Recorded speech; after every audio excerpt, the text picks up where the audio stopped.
What is going on, everybody? We're back at it again with another episode of the CC Football Podcast. As always, today joined with me is my good friend and colleague, Craig Castellino. Craig, what's going on? I'm very excited about this for all our Spotify listeners. We have made an impromptu decision to record in video form and upload to YouTube. So this is going to be our first time doing that. We're not really dressed for the occasion because I just sprung the idea on Clay 2 minutes ago, but exciting. What do you think, Clay? Yeah, so you guys will be able to find this on our YouTube channel, which is going to be called CC Football Podcast. And you'll be able to follow along, as today, especially, it'll be especially useful because we are going to be playing a few Sporcle quizzes. And so you'll be able to follow along easier that way.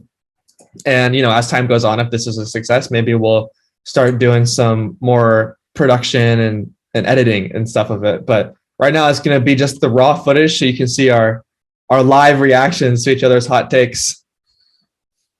Yeah, we figured because we're always doing these fun games and drafting Premier League teams and predicting Champions League outcomes and stuff, but you guys can never see it because it's on Spotify. So hopefully this way we'll be able to grow our production game. Exactly. But first, I guess we're going to kick it off. Yeah. So we're going to play 3 Sporcle quizzes, kind of broken up throughout the episode. But our first one is called Premier League Winners First 11 Quiz. Can you name the Premier League winners first 11 of the last 20 years? And so that's kind of a tough ask, but we're going to try to do the last 6 years, going back to Leicester's miraculous win in 2016, and see if we can name their first 11s. Craig, what do you think about this one? I think we should be able to get this. We'll see, though. And obviously 20 minutes is too long because we don't have that much time. So what should we set ourselves? Like 5 minutes? Well, 7 minutes? We're doing 6 out of the 20. Well, I guess they probably did 1 minute per team because it's 20 minutes in 20 years. So let's do 6 minutes. Yeah. All right. So six minutes. Yeah. Also, right. I forgot to add for the people watching on YouTube, I appreciate you guys stopping your Spotify and then switching over to the YouTube, but you'll be able to see our unique backgrounds. And we're not going to reveal what they are, but they're some legendary moments in sports history. We picked high and low moments of Clay's favorite team. Yeah. The whole spectrum. We did. But first, let's kick it off here. So we have 6 minutes. Once I click this play button, and so just so you guys know, the 6 teams that we're going to have, I guess it'll be a little bit easier because 3 of the teams are City. So we have City in 21, Liverpool in 20, City in 19 and 18, Chelsea in 17, and then Leicester City in 2016. So hopefully we'll have some overlapping for those 3 City teams. But let's get it going. Ready? Let's do it. All right, here we go. Play quiz. Okay. So the City 21. Right, Ederson is going to be the goalkeeper. Right back is going to be Kyle Walker. Center back, Ruben Diaz. Other one is John Stones. Yeah. Left back, is probably that Cancelo? Zinchenko. Oh, so they put Cancelo in there. Zinchenko for the earlier ones. Yeah, Zinchenko was their left back in 2019. So De Bruyne. Company. Oh, I put Kevin De Bruyne as striker. Okay. Company. Yeah, Company. Yeah, because they don't have. Oh wait, no, they didn't have Company as one of their center backs in 18 and 19, and for the first 11. That's a little bit surprising. Laporte. It was Laporte. That's a good one. Let's see, Bernardo Silva. Oh, you got both the Silvas with that. Nice. Yeah. I got Bernardo and David Silva. Let's see, Mahrez. Sterling. Oh yeah, Sterling. So we need 2. So I'm looking at the 21 team, and we need 2 center mids, a striker. Try Jesus. Oh yeah, Jesus is a striker. So we need two more center mids. Rodri, yeah. Yeah. Fernandinho, No. Oh, well, he'll be in the earlier ones for sure. yeah. Gundogan. Yeah. Okay, so the All right, City let's 21 finish team up is done. with City teams. Okay, so we need to see a left mid Let's for finish up the City 19. teams. Yeah. So a left mid from 2019. Who would that be? Oh my gosh. Well, I can start doing the Liverpool one as we're thinking. We got Allison, Alexander Arnold, Van Dyke. Let's see if they put. You think Sane is on maybe the 18 one? Oh yeah, it was Sane. Nice. It was both 18 and 19. So now I guess for City we're missing left back and center back. Who is our left back in 2018? Man. Try Danilo. Yeah, it was Danilo. There you go. Okay, so center back. Who is Stones' center back partner? Man, this is tough. Because I'm just thinking of the one that comes to mind is Laporte. Oh, Otamendi. Oh, that's right. Okay, so we got all three City teams done. We're halfway through in time and in our teams. So other center back for Liverpool. I put Lovren. I put Matip in. Did you try Gomez? Oh, don't tell me it's gonna be Matt. Oh, it's gonna be Gomez. No, it's Gomez. You mean Naldini? Henderson. Yeah. Oh, I misspelled his name. Spelled it wrong. Henderson, Fabinho, Firmino, Salah, Mane. Okay, so we need Gini. Yeah. Wijnaldum. All right, that's done. So we have Chelsea. Oh, I don't remember Chelsea 2017. Oh my gosh. Oh yeah, do Schmeichel for Ante. Leicester. How do you spell Schmeichel? You spelled Schmeichel wrong. Schmeichel. There we go. Schmeichel. Yeah, there you go. Yeah, so I put a Conte who is in both Leicester and in Chelsea. Nice. Okay, do Hazard. Yeah. Eden Hazard. Let's see. Probably Costa. Yeah, Costa. Yeah. Willian. Oh, that's 2015. Man, I don't remember Chelsea's 2017 team that well. Okay, do what's his name? Azpilicueta. Yeah. How do you spell his name? Wrong. Aspi. Aspili. Oh, there we go. I got it. There you go. He was left back then. Okay, interesting. Man. Okay, so we need their keeper. Is that probably Kepa, right? No, it's not Kepa. No. It'd be Czech. CECH. No, CECH. Nope. Oh, never mind. Oh no, because it wouldn't be Czech. Who would it be? It would be. Who was their keeper? Was it Caballero? Surely not. No. Surely not. Oh my gosh, we only have 40 seconds left. We're failing. Okay. All right, well, I can get Vardy. Yeah. You got Mahrez. Do Danny Drinkwater. Yeah, Danny Drinkwater. Do Wes Morgan. Christian Fuchs. Who else on that Leicester team? What's his name? Oh no, this is bad. 15 seconds. Man, I'm blanking here. The pressure is getting to me. No. Okay, that Leicester team I should definitely be able to get. What's his name? Okay, wait. We'll let's add on another minute. We can get a few more. All right. So we have right back, center back, left mid, and striker. We're missing for Leicester, and we're missing like a lot from the Chelsea team here. Man.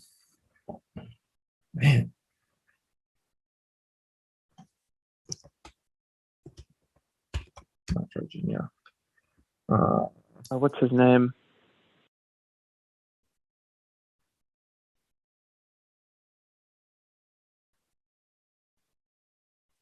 Okay. Let's move back to Chelsea. I know a few more Leicester. They're on the top of my tongue. Okay. Tip of my tongue. Well, we just wasted 30 more of our added 1 minute, but who were we missing? Was David Luiz on Chelsea? Oh yeah, that's good. Who was their center back? David Luiz and oh no, this is so bad. We're gonna be kicking ourselves. I already typed it in. Yeah, I know.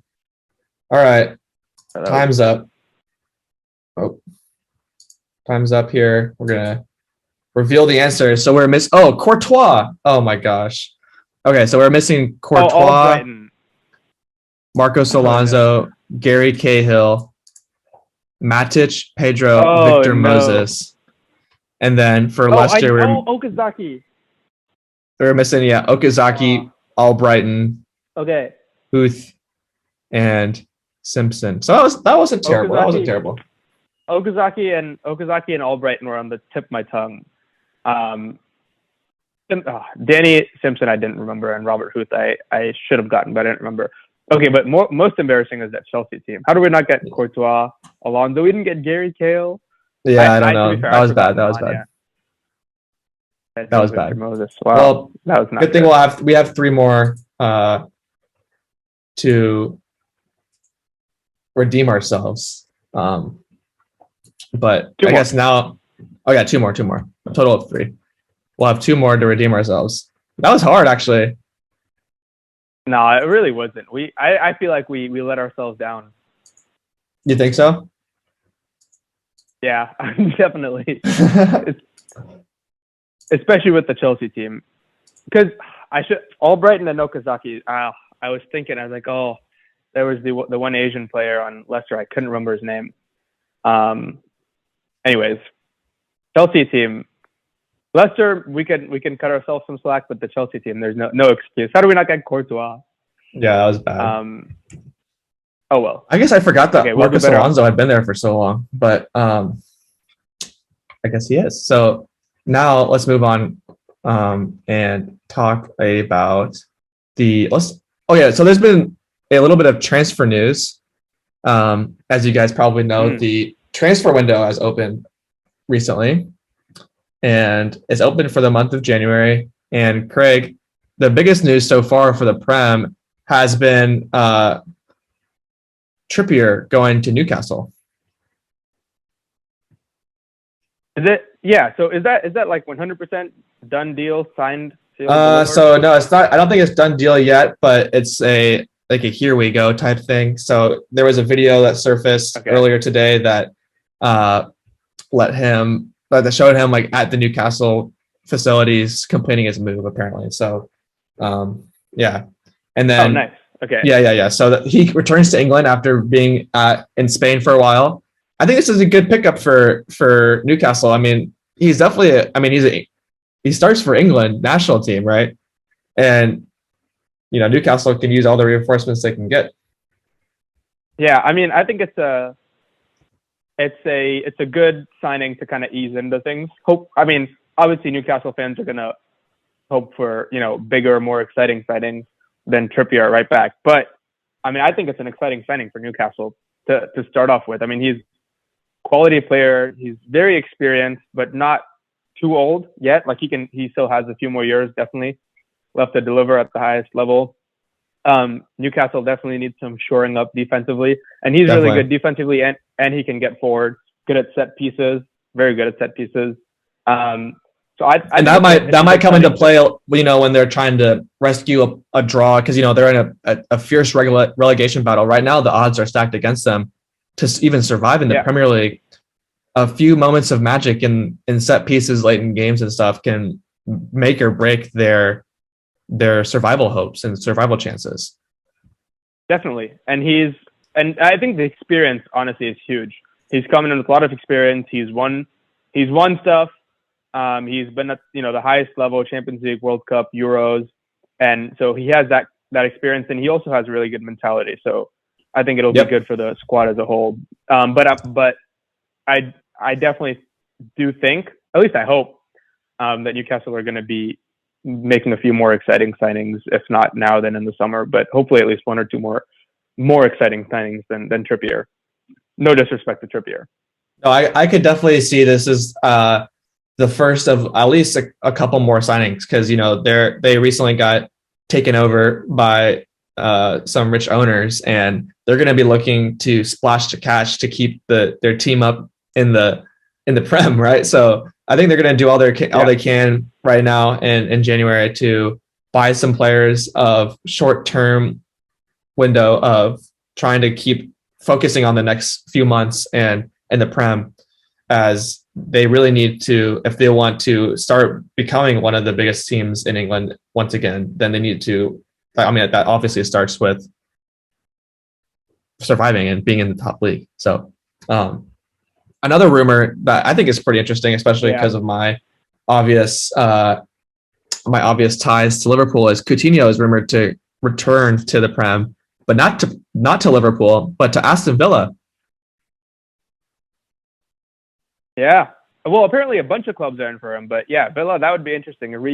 Reuniting with Stevie G.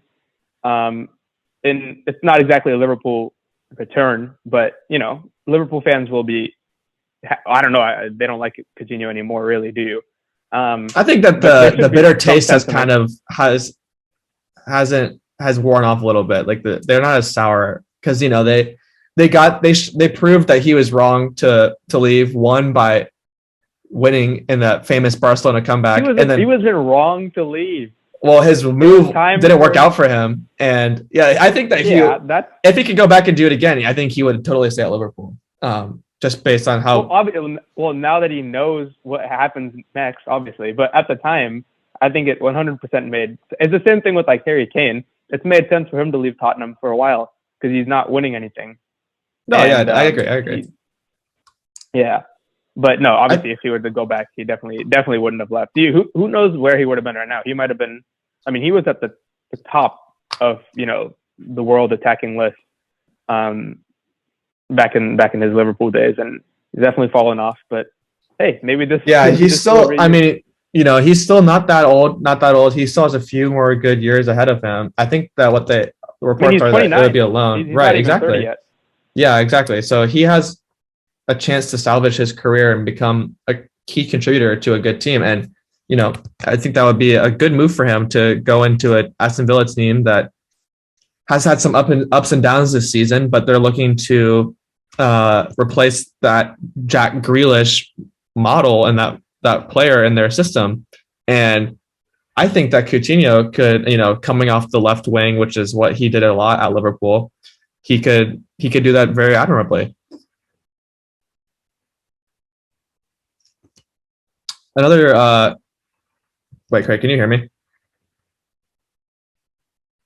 Yeah, you're cutting out a little bit. I think it's a little bit laggy, but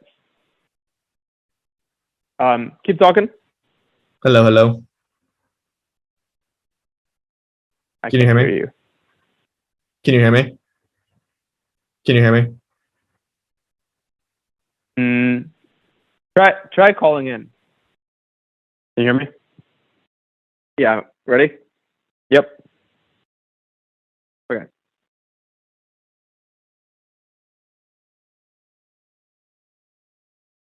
And another exciting transfer news is our favorite lad, Felipe Coutinho, might be returning to the Prem.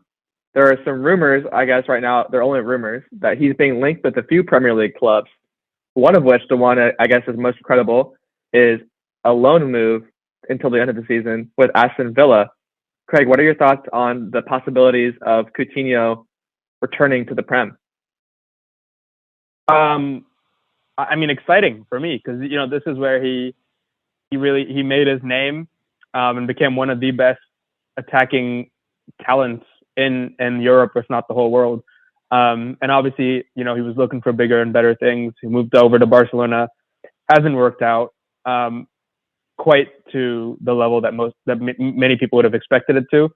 So I think it's a chance for him to come back and reignite his career because he's not even 30 yet. He's still 29. So he's still got a few more years at the top level. And if he can come back and do in the Prem what he did, a few years ago in the Prem, then I think the whole world would love to see that. And to make it even better, it'd be with his old mate CVG if it was at Villa. So I'm excited about it. Yeah, definitely. I think that even Liverpool fans would be excited to see Coutinho come back. He was a hero for a while, and then I guess their relationship between him and the fan and the club really went south as he pushed for a move towards Barcelona. And, at the time, I guess no one could fault him for making the move, but now in hindsight, hindsight's 2020, we could all say that Liverpool, I guess, got the better end of that deal, and they ended up winning, I guess, the proverbial relationship breakup between the two in the club. With the Barcelona famous comeback, and also with how poorly, I guess, he has done in his career at Barcelona, just with the injuries. A lot of it's been injuries. It's really tough for him to sustain a foothold in the Barcelona team. But I think that would be a lot easier for him in an Aston Villa team that has quality. However, they do not nearly, even like Barcelona right now, they have way more quality, I would say, than Aston Villa. Yeah. And I think it'd be easier for him to get more regular playing time, which is important for a player who is looking to reignite their career. Yeah. Craig, I have a question for you. Go ahead. I mentioned it before, but I want to use it as an opportunity to show my background again. And he'll be reunited with this man sitting in the back of my background. CVG, just in case anyone didn't get a chance to see the full picture yet, in one of his finest moments. Yeah, for you guys on YouTube. In the Liverpool jersey. Yes, I guess one of your favorite Liverpool photos ever. But so yeah, the January transfer window is open right now, and I think that all reports from the Liverpool sides are that it's going to be a quiet January, despite the fact that they have lost Mane, Salah, and Keita to AFCON for the whole month, and they have COVID taking out a lot of their manager and their assistant manager right now, and a few of their key players. And you have obviously well-documented injuries that every single team is going through with the fixture congestion. This is a time of the year that a lot of teams struggle with keeping fitness with their team. So their squad depth is looking quite poor right now, and I'm not really sure, Craig, is United being linked with any signings right now, or is it going to be kind of a quiet summer for both teams? Quiet January. United's always being linked with people. There's some recent rumors about Ruben Neves, but there's no actual strong rumors that United fans are talking about or getting excited about. Of course, if you ask me and most United fans, everyone will say we need a defensive midfielder who we've needed for a long time. Saying this for the last few windows now, we still haven't gotten one. And if anything, I feel like the game against Wolves yesterday, or however many days ago, made that even more clear. Rangnick is just struggling to control the midfield in his games, and all his post-match interviews, he talks about the control. He's like, we're not able to control. That's what I want to do, but he's not able to do it. And some of it probably is his fault. I'm not going to be, super critical like a lot of fans are being right now. He's just gotten the job. Give him some time. But some of it has to be on the players. We just don't have good enough players in the midfield. We don't have players that can control the midfield. We don't have, a Conte or a Fabinho or a Rodri or an Yves Bissouma, for example, who can dominate the midfield. So I think we need one, but it doesn't really look promising so far. So if you were given a blank check, I guess not a blank check, but let's hear one realistic signing that you would make in January for United. Is it Bissouma? Realistic, probably Bissouma, just from a price standpoint. But who I would love to have would be Declan Rice. I think he is one of the best. I personally think he's one of the best in his position in Europe. And if he was playing on a team that was bigger than West Ham, then everyone or most people would agree, I think. Just because he can do everything from, not only is he that solid holding midfielder that kind of protects the back four, makes phenomenal tackles. He's very strong, knows what he's doing, but he can also move forward with the ball. He has great passing ability. He can run forward with the ball. He can shoot. He's big and tall. He can win headers. So he's just kind of all around. He's smart, very mature for his age, calm. And so I would love to have Declan Rice, but I think, West Ham are going to ask close to $100 million for him.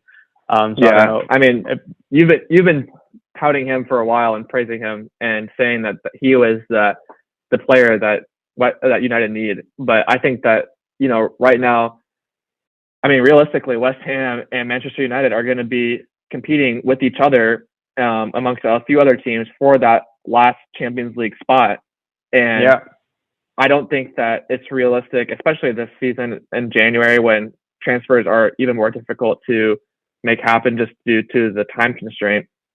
I don't think that West Ham are going to want to sell one of their best and their key players to their rival. No, it's not going to happen. Definitely not in January. Yeah. I mean, we'll see. We'll see what happens in the next coming months. And that United love a good transfer saga. So maybe that'll heat up. Well, I would be soon. Happy if you told me we're not going to sign a defensive midfielder or a holding midfielder this transfer window because we're going to get Declan Rice in the summer. I would be okay with that. But not signing one now and then not signing one in the summer or signing, just making some crazy United deal in the summer. I don't know about that. I want, we need somebody good. It's been too long now. Yeah, I think that if I could say one person that would be amazing for Manchester United would be Frankie de Jong. I think that he is really, really, really good. And, there have been some rumors about Barcelona maybe looking to sell him because of their financial situation. And if he's possibly put up for sale, I think United need to jump on that as soon as possible, just because of how good he is. But I guess if I could say one player for Liverpool that I would like to sign, I think that we need more attacking depth. And I think that we need more depth, maybe in midfield too. But, with Harvey Elliott coming back, and I think that we have enough players in the midfield. Once Milner leaves, we'll probably look to sign another midfielder. But right now, I think, especially with losing Salah and Mane to AFCON, finding a player who, if Liverpool actually does want to stay competitive in the Premier League title race this year, which I guess we'll talk about in a little bit, but there's currently 11 points behind City with a game in hand. But even if they win that, they're still 8 points behind. So if they really wanted to challenge City and not let them run away with this title, they're gonna need to win a lot of these games that Salah and Mane are going to be missing. So I think that it's important for them to sign another attacking player, and with that player needs to be able to slot right into the Premier League and perform, because they're going to be asked to start immediately, at least until Salah and Mane get back. Yeah, and so that's why I chose Rafinha from Leeds. I think that he would be super, super, super good, a good signing. He's been linked with Liverpool a few times, just some rumors and stuff. And I think that, man, he is so good to watch. And are you saying this just because he's on your fantasy team? No, I'm not. But dude, if you watch Leeds, like, he is probably their best player right now. I agree. Very exciting player. And he's good, and he's still relatively young. He's about the same age as Jota when we signed him. What was that, last year or a couple of years ago? Now it's been so. Yeah, so I mean, he would cost a lot of money too. But I think that if Liverpool are trying to actually compete, they're going to need to sign players like of this quality. I mean, if you look at the teams like Chelsea and City, they have so many players on their bench that can come in and change games. Every single game, City is bringing on like Phil Foden or Raheem Sterling off the bench. Meanwhile, Liverpool is bringing on like Minamino and Origi, who I love those guys, but they're not of the same cloth as any of the other City players on the bench.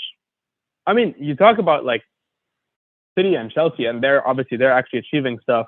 But I even think, like, even if you gave Jurgen Klopp, for example, United's midfield and attack, there's so much depth in there. Obviously, it's not working right now due to whatever, managerial or whatever. But but the fact that especially once Pogba comes back, United can bring off the bench people like Cavani or Sancho or Greenwood or Rashford. It just depends who's starting, or Pogba probably off the bench. Is you know what I mean? That saved us. And even recently, Bruno's been coming off the bench.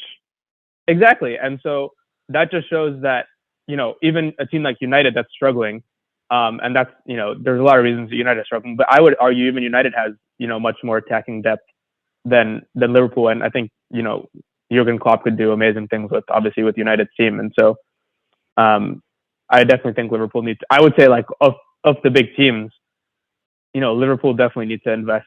I mean, okay, Tottenham and Arsenal probably also need a few more attacking options, but even Arsenal, you see they have some exciting new players coming in, so they have a little bit of rotation going. But yeah, like it'll be interesting to see how Liverpool do now without Mane and Salah gone for AFCON. And is Firmino, is he back, or what's going on with him?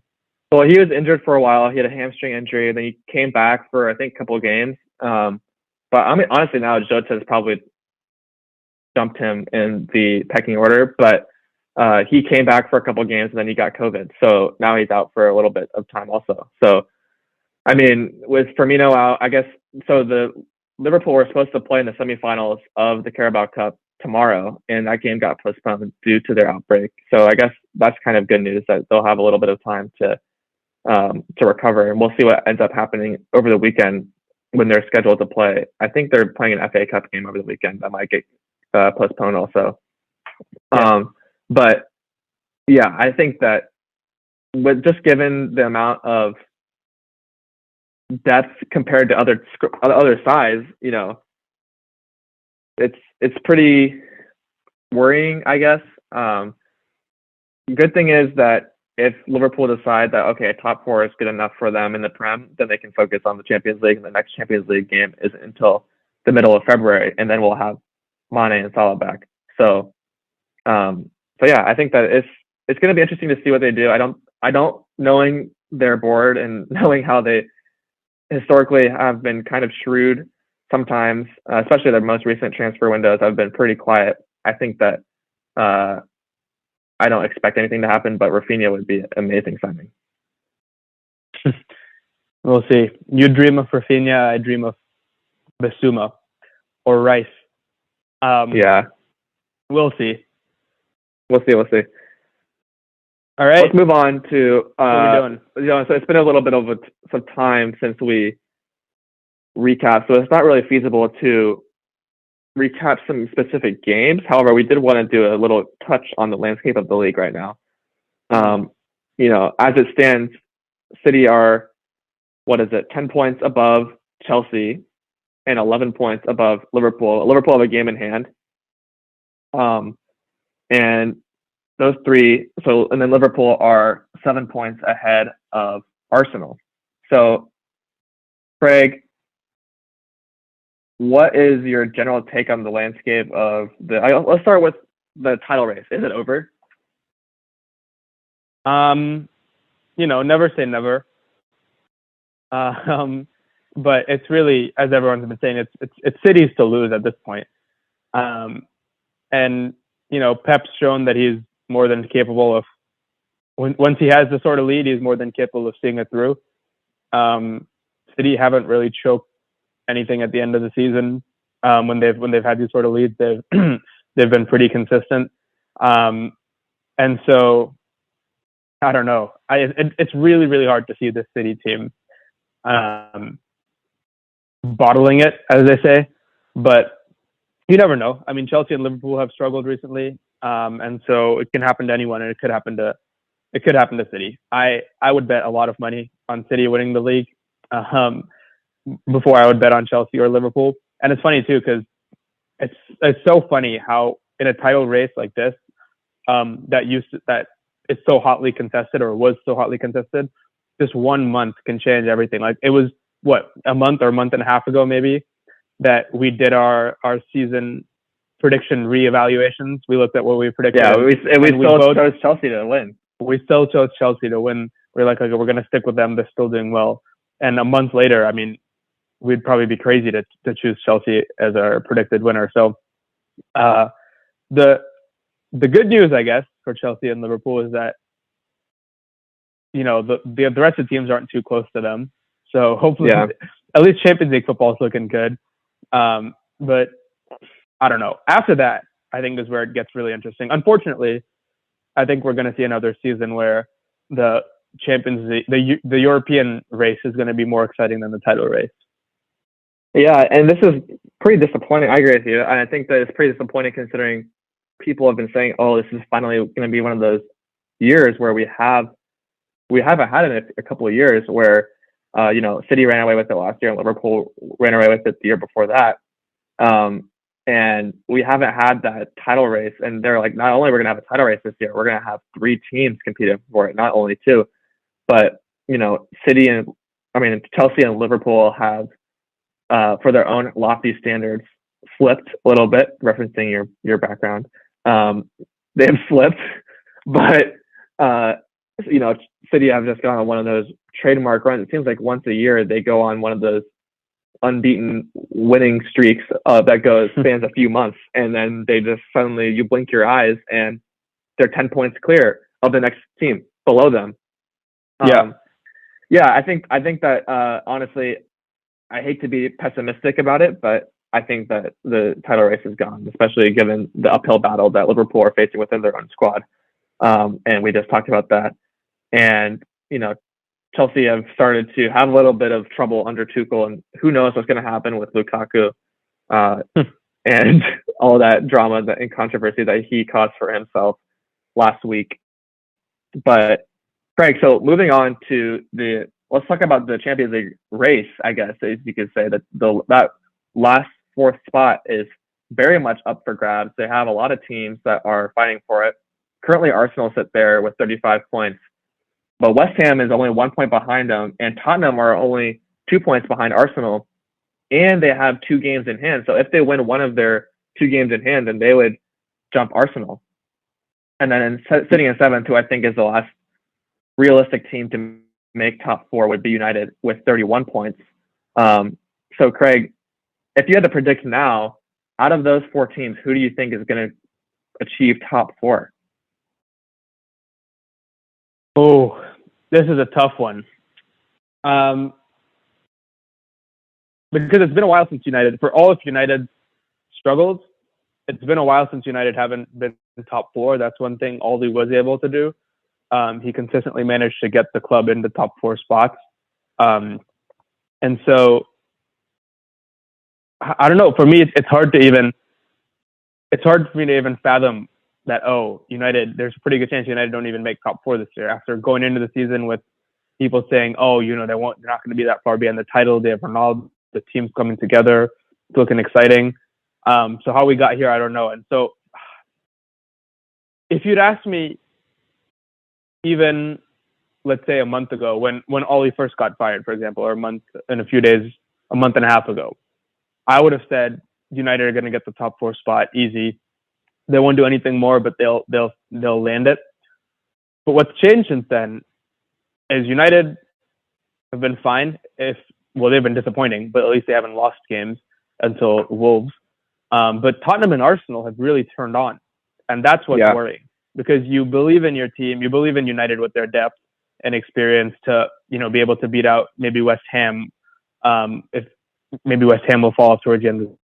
But you start to get a little bit worried when some of the big teams find their feet again, especially Arsenal. And I will claim credit for this, because I feel like I'm one of the only people in the world, not an Arsenal fan, who stuck by Arsenal from the beginning of the season and said, I still have faith in Arsenal. Even when they were in relegation zone, I was like, they're going to bounce back. Don't worry.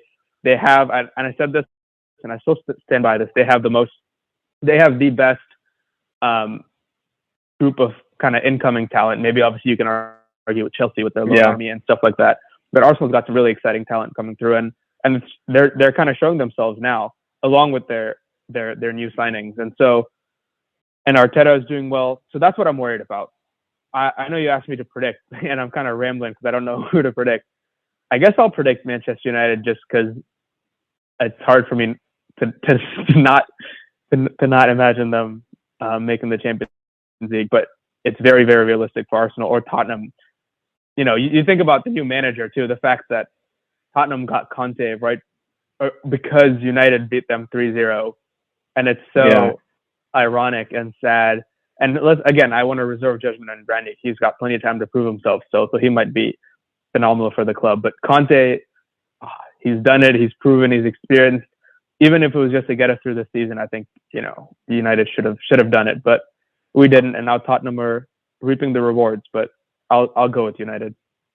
Yeah, I think that honestly, for me, out of these 4 teams, the one I can most quickly eliminate from the picture, even though they're only 1 point behind Arsenal, is West Ham. And I think that we've started to see them flip. And we talked about this a little bit ago, and this is why we predicted them. I know I was looking back at our before the season predictions, and you had predicted West Ham to finish in 10th, and I had predicted them to finish in 9th. And I think right now that's a little bit too low.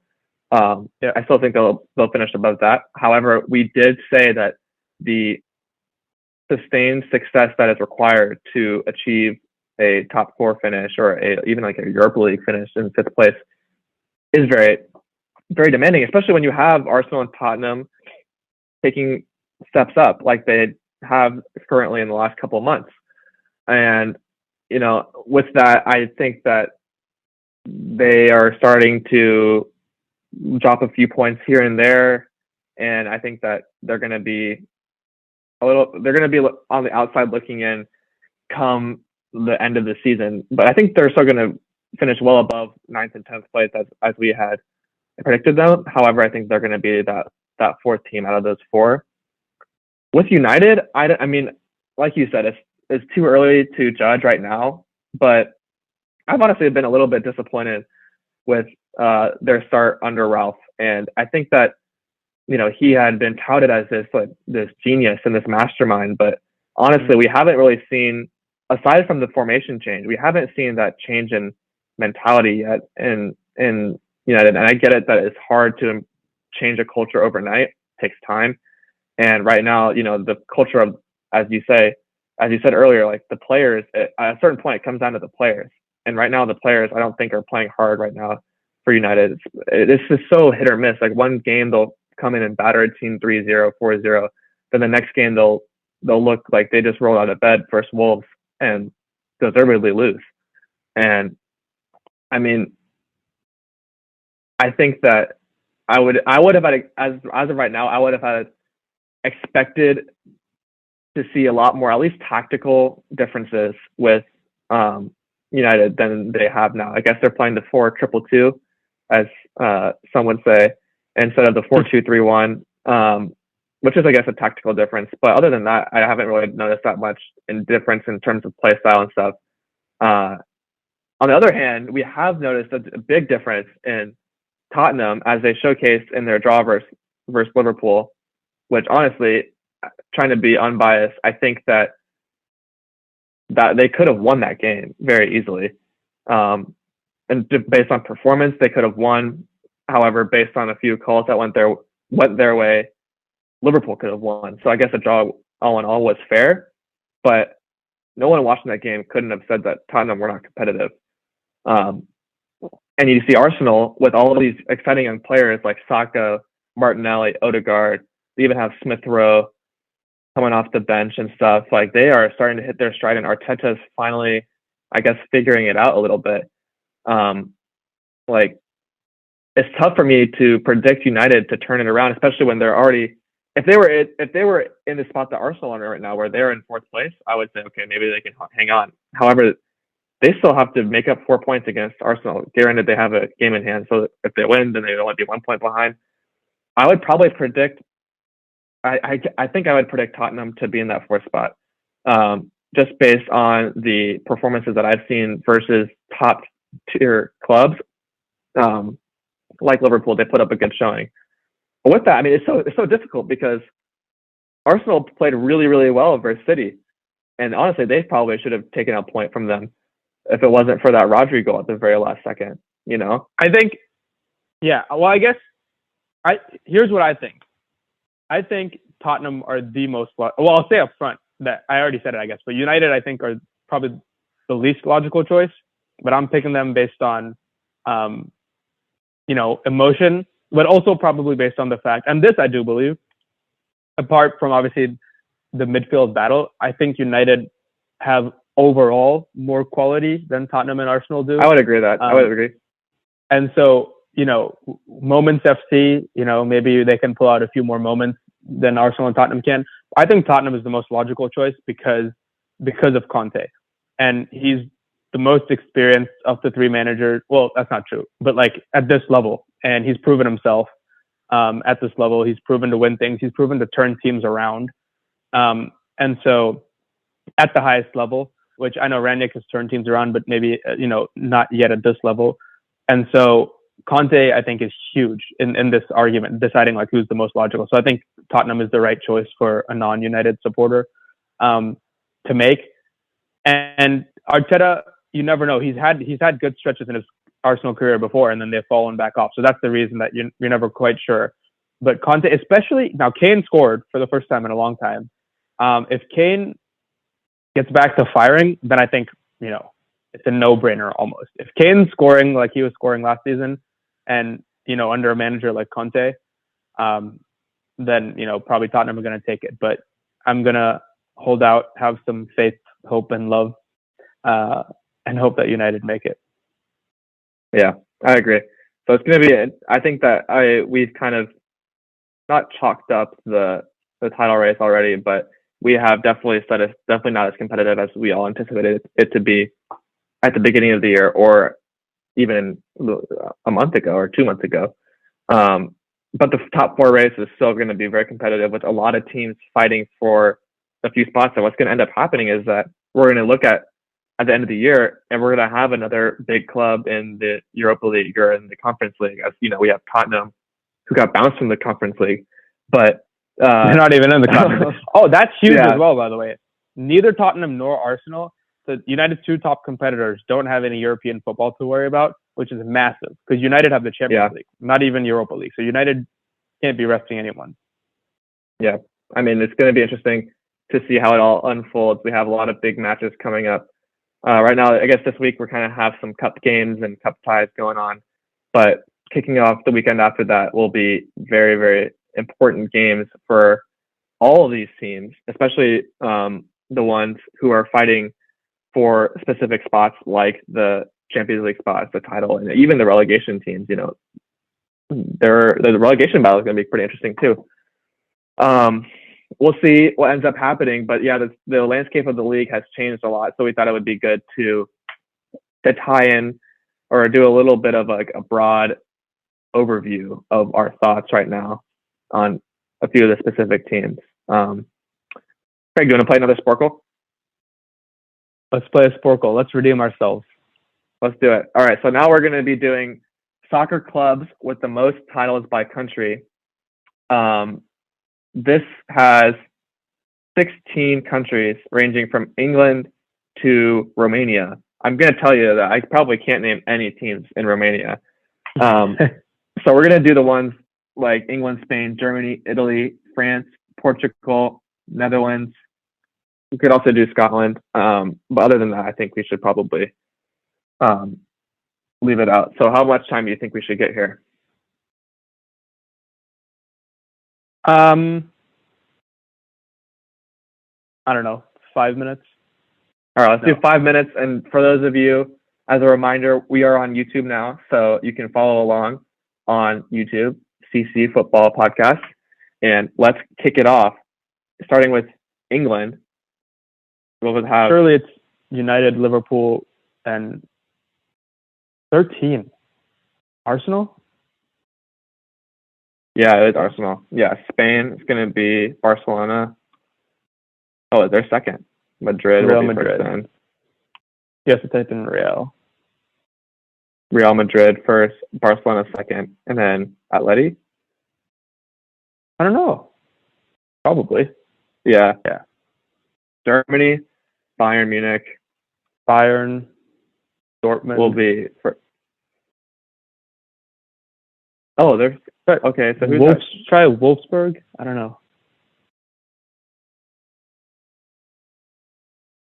No. This is where we show our youth. I know. Who is one of All right, those let's teams? move on. In, okay, Italy, okay. Italy, Juventus, Milan, Inter, maybe now. and then AC. AC Milan. Yeah. France, PSG. Oh, PSG Marseille. is 9. Then Marseille. And then try who is? Lyon. I just had that. Lille? I just typed that too. Who are the French? Oh, Monaco. No. No. Marseille. Who was it? Who used to be good back in the day? Was it Nice?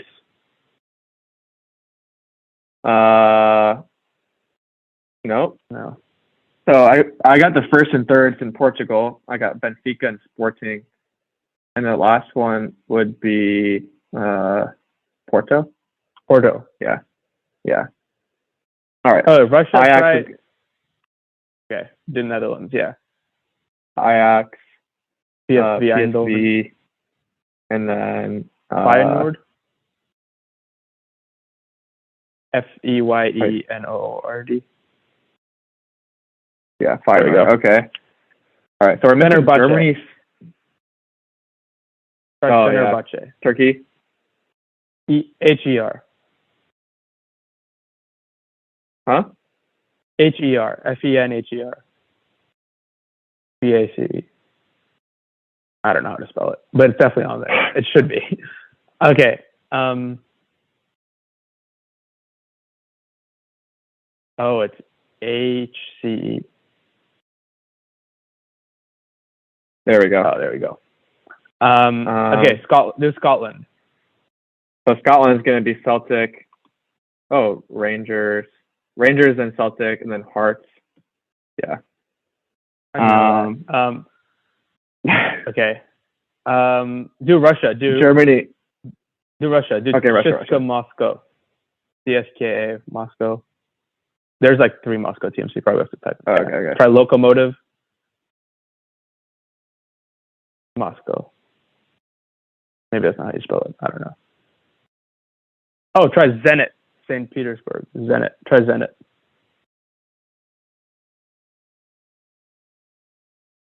Zenit. The third. Who's first?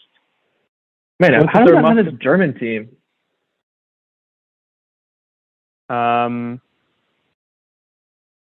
River Plate. Yeah. River Plate, Boca Juniors. What about Brazil? Argentina Try now. like Santos. Santos. What was the team that Liverpool played in the Club World Cup? Man, I do not know. Flamenco? Was it Flamenco? Yeah. Flamenco. I don't know. What's another Flamengo. team? Flamengo. There we go. Yeah. So we're missing the Brazil number 1, Argentina number 3. Turkey's first and third. Oh, Bessie. Okay, try MLS. LA Galaxy. Oh, nice. LA Galaxy. LA Galaxy's number 1. Who's fourth? Who's number 2? Did you try LAFC? Yeah. Atlanta United? No. Dude, who's this German team? I'm so stuck on this German team. I'm stuck on the French team. Is it like Montpellier or something? No. 1-0. 1-0. No. I feel like I know the French one, which is why I don't know the German. Who could it be? Okay, just try it. Oh yeah, Bruges. Club Bruges. Do Belgian teams. I got Anderlecht, Bruges. Nice. Oh, what about Mexico? This is hard. What are they called? Oh, we should know Mexico. America? Yeah, America. The Tigres. Is that the same as? Who are the Tigres? Yeah, no, it's different. I feel like I don't know. Teams. It is one of the teams. I just don't know who. Switzerland. Try Young Boys. No. Try FC They beat Basel. United in the Champions League, though. Try FC Basel. EL. Oh yeah, nice. Man. Denmark. Try Copenhagen. And that's only one P, but I don't know if it's spelled with a K or a C, depending on. There we go. Oh, Whoa. FC. Oh, that was Greece. Try Olympiakos. Olympiakos. Man. Who's number one for Turkey? It's Fenerbahce, Besiktas, and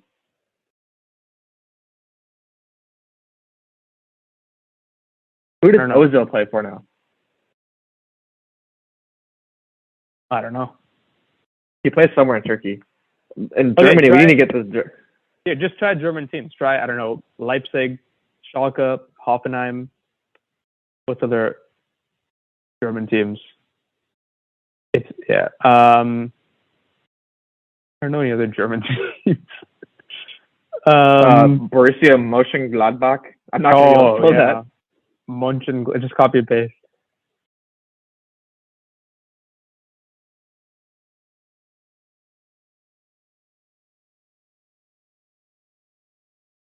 Copy paste. Come on. Nope. Try Leverkusen.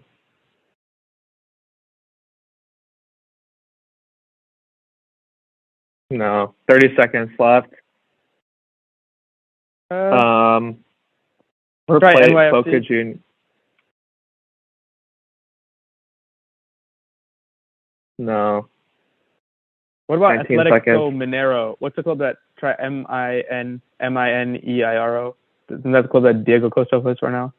MIN. That's fine.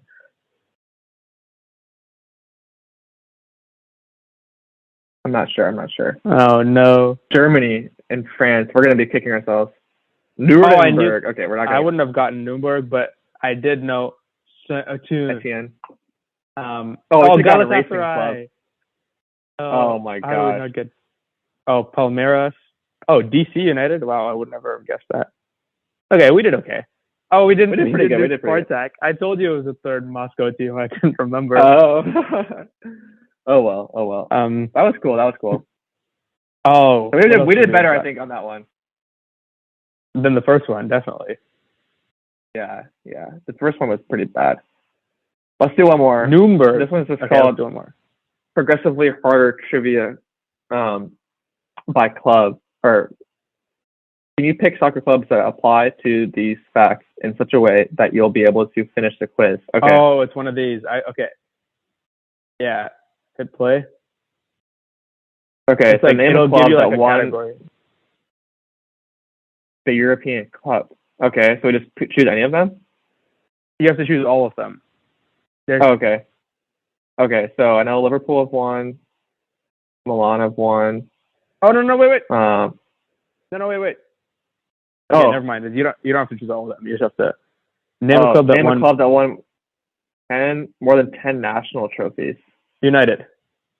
Okay. Manchester United. Name a club with a 40,000 plus seat stadium. Bayern. Barcelona. Okay. It says Barcelona. Name a club Clarence Seedorf didn't play for. Dortmund. Let's choose one of the Red Star Belgrade. Bucharest. Okay, that's fine. Name a club that won more than 10 national titles. Juventus or Bayern. Juventus. Name a club that won the double. National title and European Cup. Okay. Bayern. Where's Bayern? Name a club that won more European Cup titles than they lost. Madrid. Yeah. Name a club that has been founded in or before 1900. Celtic. Name a club that has won the Champions League. Porto. Yeah. Name a club that won more than 20 national titles. Ajax. We just did that one. They had like 39, I think. Name a club with FC in its name.